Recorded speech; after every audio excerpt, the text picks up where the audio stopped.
Kata Nabi, perempuan paling gampang masuk surga. Cuma yang membuat dia gampang masuk neraka dua hal.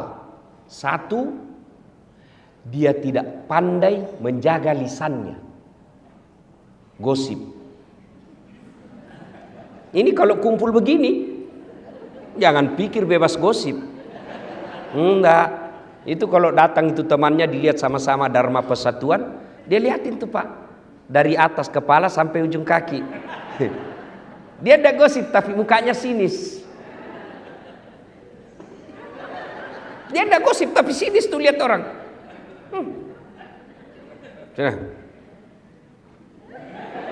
Kenapa?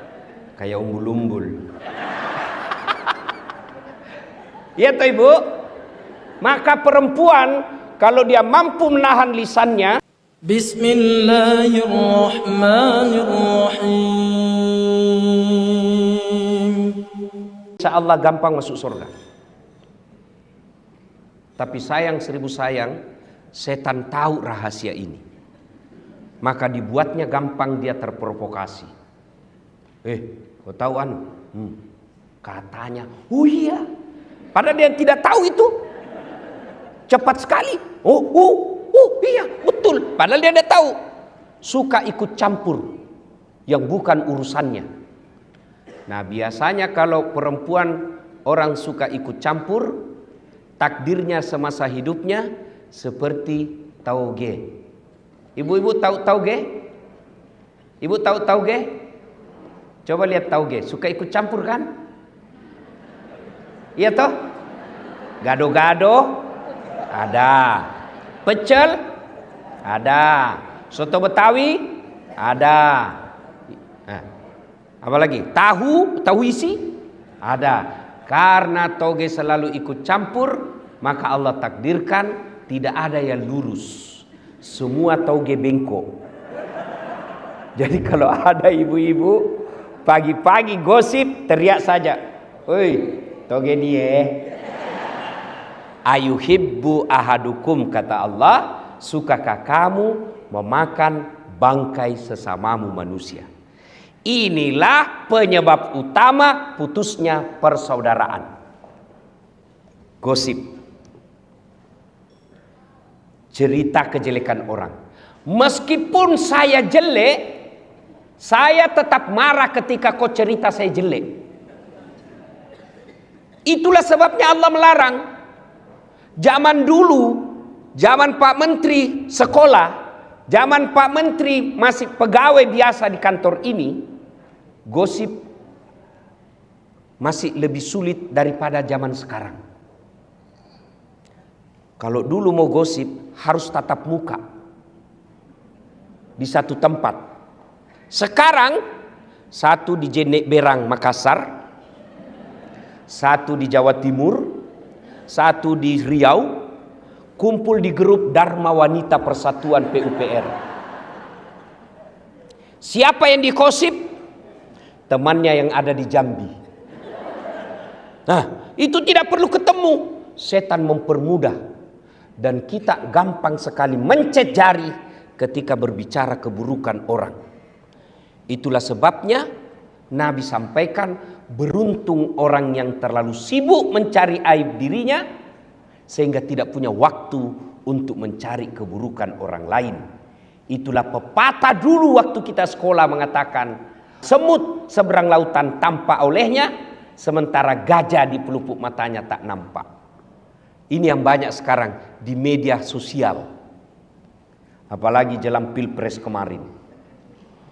Oh Masya Allah. Orang mau jadi presiden, dia panen dosa. Maka ibu-ibu, saya cinta kalian karena Allah, hindari gosip. Hindari gibah. Tapi yang saya ceritakan benar. Justru benarnya namanya gibah. Kalau salah namanya fitnah.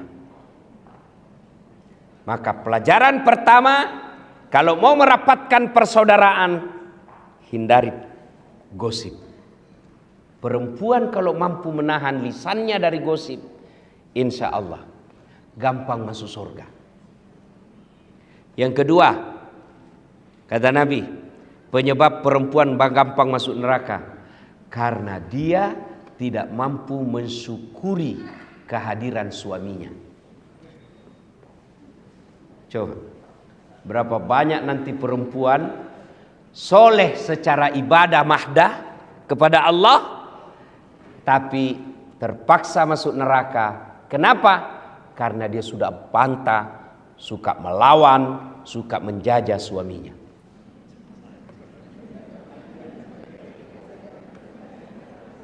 Ibu, ya, halo ibu, mau gampang masuk surga? Mau ibu? Mau? Kata Nabi, minta ridha suami. Bagaimana cara minta ridha suami? Yang praktikum, yang langsung bisa dipraktekkan. Satu, kalau suami mau berangkat, jangan lupa usap dadanya, minta ridhanya. Saya agak belok sedikit dari halal bihalal, karena tiap tahun kita halal bihalal. Tapi menasehati istri ini jarang di sini. Ibu, jelas ya? Mau dapat ridhanya suami, suamimu setiap mau pergi, jangan pernah dia tinggalkan rumah tanpa ibu antar sampai ke mobil. Itu real. Tapi kadangkala perempuan modern, suaminya pergi tanpa dilihat sama sekali. Itu awal ibu jauh dari ridha Allah. Antar, pegang tasnya, masuk ke mobil. Itu istri saya Pak Menteri. Meskipun Ibu Kartika juga demikian, ya. Meskipun saya selisih 26 tahun, Pak Menteri tadi bilang istri saya itu ustaz cerdas. Beliau kadang lebih menasihati saya. Memang istri begitu. Daripada ibu jaga HP suami, tapi kan kita tidak berkhianat. Ya, tidak berkhianat. Jadi gimana caranya? Istri saya kalau saya mau keluar, itu ransel saya dipikul. Ya, saya bilang karena ransel saya itu ya setiap kemana-mana agak berat, karena banyak barang elektronik di dalam untuk saya mengajar. Bawa. Lalu dia bilang, jangan. Nggak usah sayang, biar saya bawa. Kata istri saya, beratnya ransel ini tidak seberat beban ustadz cari nafkah untuk kami.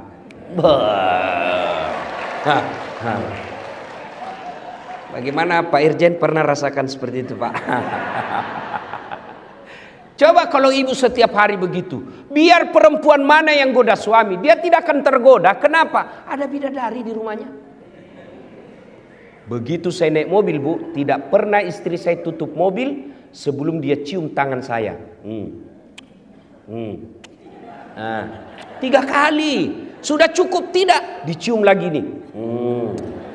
Cium lagi ini, satu lagi. Ini lagi kiri. Ini agak lama.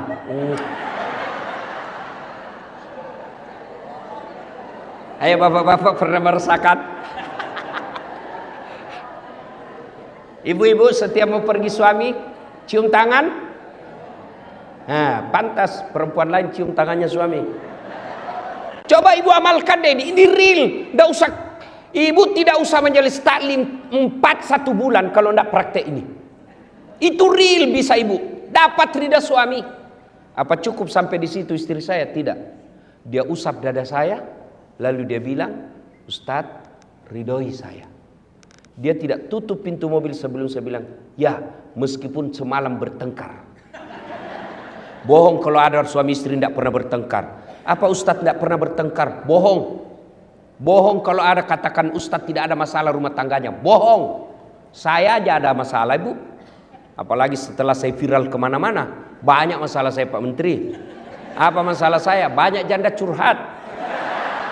Modus pura-pura minta doa-doa penenang jiwa. Lama-lama dia bilang, Ustadz maukah Ustadz menjadi imam dalam ini? Saya bilang mohon maaf ibu, saya bukan imam, saya penceramah. Jelas ya ibu, real. Yang kedua, ibu sebagai istri pejabat ataupun bukan pejabat, ketika suami pergi, bantu suami cari nafkah. Bagaimana bantu suami cari nafkah? Ibu tidak usah dagang kiri kanan keluar rumah, nanti difitnah orang.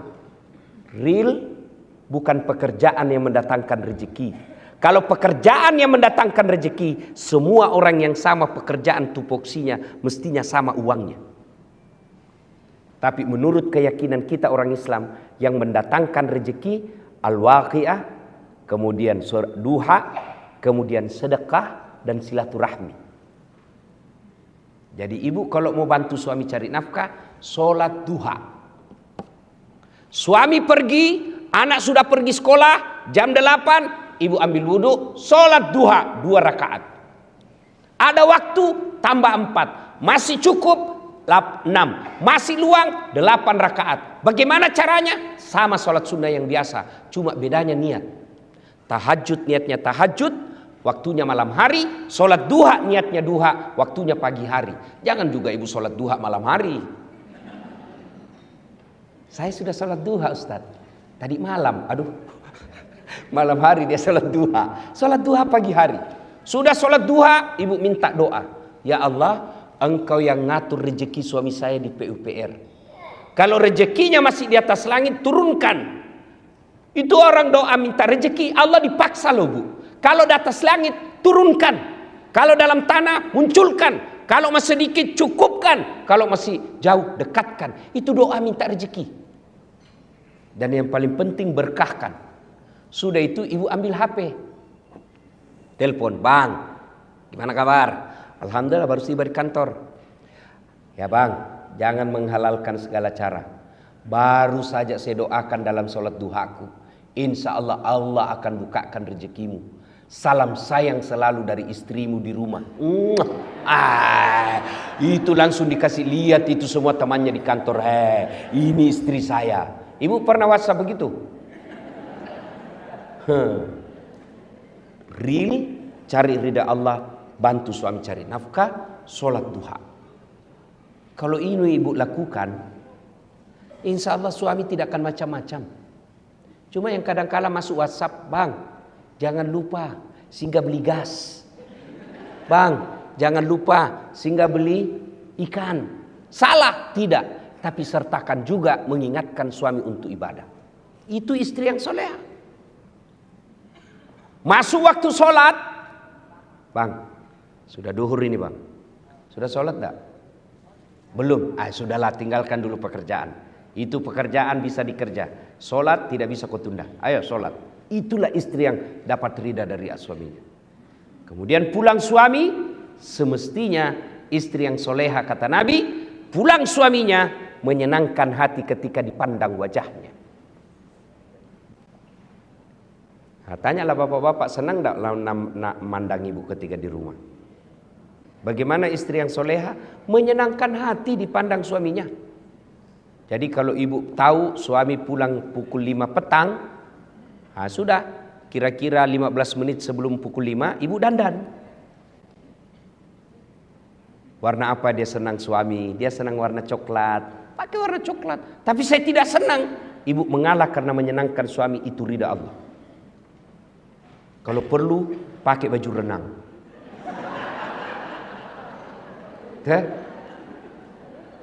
Alhamdulillah ibu-ibu saya lihat semua hari ini, masya Allah, cantik semua. Tapi saya curiga hanya karena ada acara. Tapi begitu mau tidur dengan suami, daster.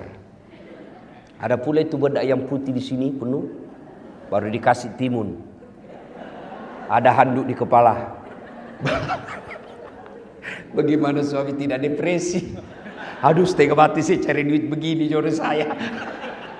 Maka istri yang baik menyenangkan hati ketika dipandang wajahnya. Yang kedua kata Nabi, ketika suamimu ada di rumah, maka buat dia tenang dan betah di rumah. Mohon maaf ibu ya, saya sengaja tema ini bahas karena ini acaranya Dharma Wanita Persatuan. Supaya ada bekas kita bawa pulang untuk ini bu. Dunia sementara. Pak Basuki menteri sekarang, tinggal beberapa saat. akan ditinggal. Tapi menjadi suami, menjadi istri, itu bisa sampai akhirat. Dan ibu tahu makna dari doa fid dunya hasanah.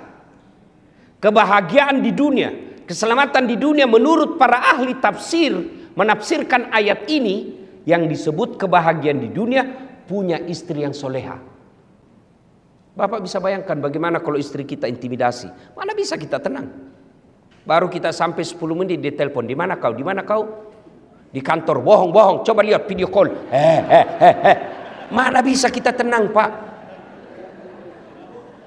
Saya yakin Ibu Menteri, Pak Menteri, Pak Basuki bisa hebat seperti sekarang karena punya istri Ibu Kartika. Mana bisa kita jago kalau diteror sama istri? Coba, saya mau ceramah di sini, 10 menit sebelum saya tampil, istri saya mamanya cek WhatsApp, pulang kau cepat, pulang kau cepat. Mana bisa lagi saya tenang? Kenapa kau suruh pulang? Anakmu kesetrum. Itulah tugas istri. Maka kalau mau punya penghasilan suamimu baik, buat hatinya tenang. Kenapa? Karena penghasilan suamimu akan kembali ke istri. Dan jangan buat suamimu memilih pilihan yang tidak bisa dipilih. Mana? Karena ada perempuan itu kadang ngomong, ibumu terus, ibumu terus. Pilih ibumu atau saya istrimu. Mana bisa kita pilih? Itu yang orang Bugis bilang, ajak musuri lakemu toe sikuna. Jangan kau suruh suamimu gigit sikunya. Ayo, ibu gigit siku. Yang bisa saya kasih umroh 10 kali. Coba gigit itu sikumu. Mana bisa? Itulah yang disebut jangan posisikan suamimu pada pilihan yang tidak bisa dipilih. Pilih kok, mamamu atau saya istrimu. Itu pilihan beleng-beleng gitu. Ibu, kan ada itu biasa istri ngomong begitu. Bu, yang suka ngomong begini. Ibu, tolong jawab ibu. Siapa yang mengandung suami ibu? Mamanya. Siapa yang melahirkan? Ibunya. Siapa yang membesarkannya? Siapa yang mendidiknya? Sekarang siapa yang terima gajinya? Jawab ini bu, jawab. Istrinya. Maka pantas ketika Nabi sampaikan, ridha Allah ada pada ridha suamimu. Maka istri yang soleha membuat suami betah di rumah. Itu real. Tidak usah baca kitab kiri kanan. Real itu. Itu kesimpulannya semua kitab.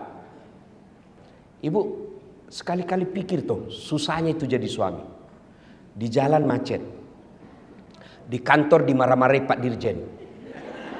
Dimaki-maki, memang kau goblok. Selalu siap salah Pak.